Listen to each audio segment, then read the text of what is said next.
ये कहानी है एक ऐसे लश्कर की जिसने अल्लाह के घर को मिटाने की कसम खाई थी।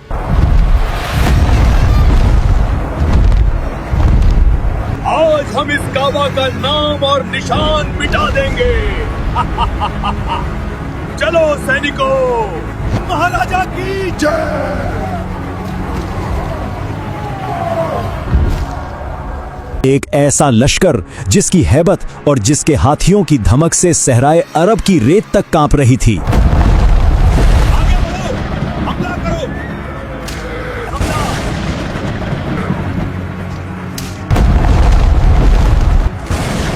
तोड़ दो सब कुछ, खून बहेगा।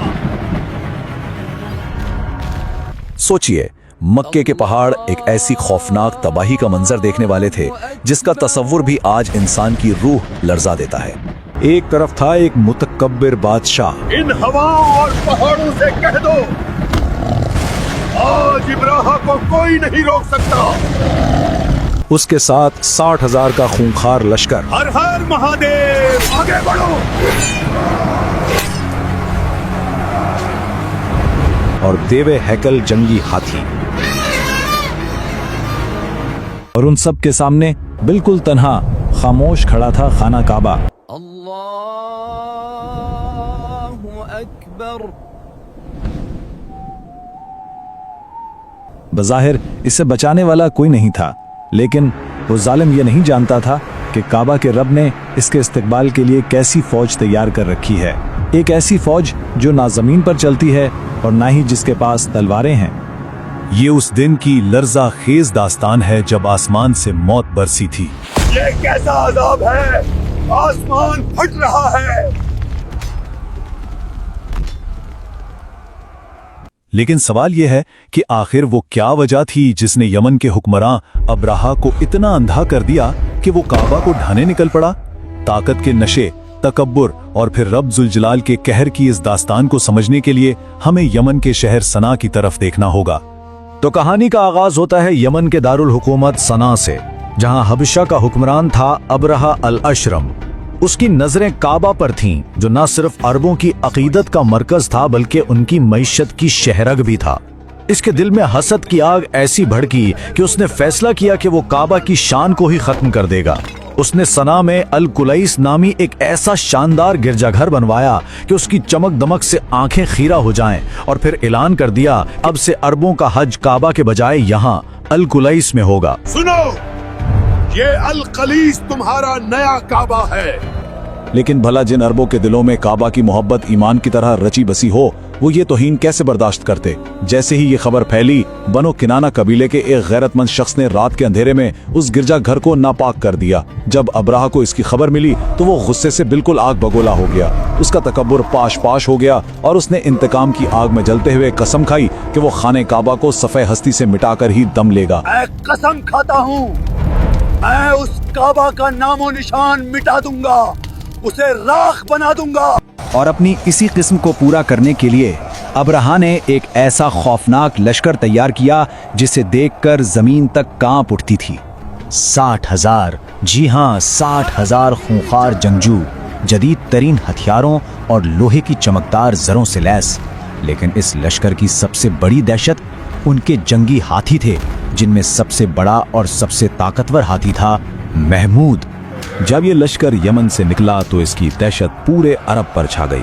जिसने भी इसका रास्ता रोकने की जुर्रत की वो कुचल दिया गया। यमन के सरदार जू नफर को शिकस्त हुई। खत्सम कबीले के नुफील बिन हबीब को भी हार का सामना करना पड़ा। ताइफ के लोगों ने तो लड़ने से पहले ही हथियार डाल दिए। महाराज, कृपया हम पर दया कीजिए, हमने हार मान ली है। और फिर ये क़यामत खेज लश्कर मक्का के बिल्कुल दरवाजे पर मुगम्मिस के मुकाम पर आ पहुंचा।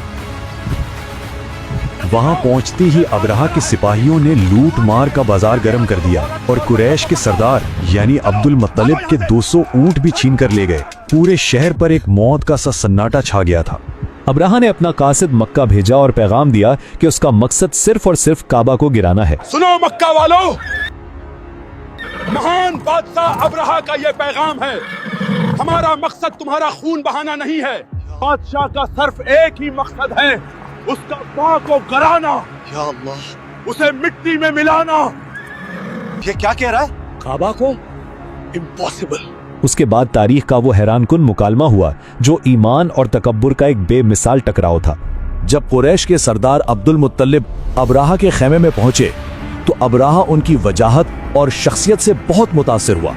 लेकिन जब अब्दुल मुत्तलिब ने सिर्फ अपने 200 ऊंटों की वापसी का मुतालबा किया, अब्राहा, तुम्हारे सैनिकों ने मेरे 200 ऊंट लूटे हैं, मैं यहां उन्हें वापस लेने आया हूं। तो अबराहा ने तंज से कहा, कमाल है, मैं तुम्हारे आबाओ अजदाद के मुकद्दस घर काबा को गिराने आया हूं और तुम्हें फिक्र अपने ऊंटों की है। कमाल है, मैं तुम्हारे बाप दादा के पवित्र घर काबा को गिराने आया हूं और तुम्हें फिक्र अपने ऊंटों की है। इस पर अब्दुल मुत्तलिब ने एक ऐसा पुरसुकून और तारीखी जुमला कहा जिसने अबराहा के गुरूर को ललकार दिया। मैं तो सिर्फ इन ऊंटों का मालिक हूँ, और जहाँ तक इस घर का सवाल है, इसका भी एक मालिक है, पाक रब है जो खुद इसकी हिफाजत करेगा। ये सुनकर अबराहा ने तकब्बुर से कहकहा लगाया और कहा, आज उससे मुझसे कोई नहीं बचा सकता। अब्दुल मुत्तलिब वापस आए और कुरैश को हुक्म दिया कि वो फौरन मक्का खाली कर दें और आसपास के पहाड़ों में पनाह ले लें। ऐ कुरैश के लोगों, मक्का तुरंत खाली कर दो, अपने परिवारों को लेकर पहाड़ों पर चले जाओ, जल्दी निकलो, यहाँ अल्लाह का अजाब आने वाला है। अल्लाह अपने घर को बचाएगा, रास्ता खाली कर दो। जाने से पहले उन्होंने काबा के दरवाजे का कड़ा पकड़ा और रोकर अल्लाह से दुआ की, ए अल्लाह, बंदा भी अपने घर की हिफाजत करता है, तू भी अपने घर की हिफाजत फरमा। उसके बाद वो भी पहाड़ पर चले गए। अब मक्का शहर मुकम्मल तौर पर तन्हा और बेयारो मददगार था। फिर अगली सुबह हुई, अबराहा ने अपने लश्कर को हतमी हमले का हुक्म दे दिया। हमला करो, आगे बढ़ो। मुगल बज उठे।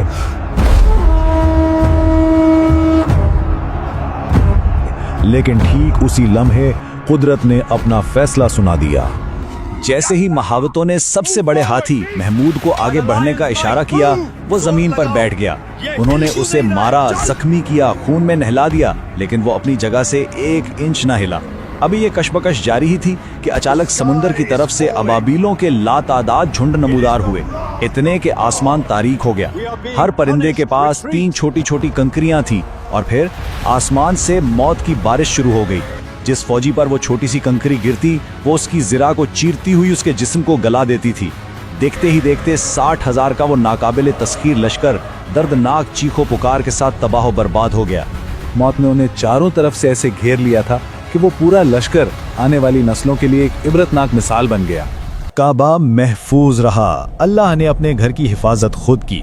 कुरान पाक ने इस मंजर की ऐसी हौलनाक और सच्ची तस्वीर कशी की है, फजअलहुम कअस्फिन मअकूल, यानी तो अल्लाह ने उन्हें खाए हुए भूसे की तरह कर दिया। और अबरहा, जो इस सारे लश्कर का गुरूर था, कुदरत ने उसे फौरन नहीं मारा, बल्कि उसे एक जिंदा इबरत का निशान बना दिया। उसका जिस्म गलना शुरू हो गया और सुना पहुंचते पहुंचते वो तारीख की बदतरीन और जिल्लतनाक मौत मरा। ये वाकया हमें क्या सिखाता है? यही कि इंसान की ताकत, उसकी टेक्नोलॉजी अल्लाह की कुदरत के सामने कुछ भी नहीं। जरा देखिए, एक तरफ 60,000 का लश्कर, लोहे की जिरहें और पहाड़ जैसे हाथी, और दूसरी तरफ छोटे छोटे परिंदे, मिट्टी की नन्ही कंकरियां और एक अटल ईमान। और इस वाक़े की तारीखी अहमियत यह है कि ये वो साल था जिसे अरब आमुल फील यानी हाथियों वाला साल कहते हैं, और यही वो मुबारक साल है जिसमें मोहसिन इंसानियत खातिमुन नबीयीन हज़रत मोहम्मद मुस्तफ़ा सल्लल्लाहु अलैहि वसल्लम की विलादत बासादत हुई। आज के इस दौर में जहां बड़ी बड़ी ताकतें अपने हथियारों और अपनी टेक्नोलॉजी पर गुरूर करती हैं, ये वाक़या हमें याद दिलाता है कि असल ताकत किसके पास है। काबा सिर्फ पत्थरों की इमारत नहीं है, ये तौहीद का मरकज़ है, और इसकी हिफाजत का वादा खुद अल्लाह ने किया है। वही रब जिसने अबाबीलों के जरिए हाथी वालों को एक ऐसी इबरतनाक शिकस्त दी जो रहती दुनिया तक याद रखी जाएगी। अल्लाहु अकबर।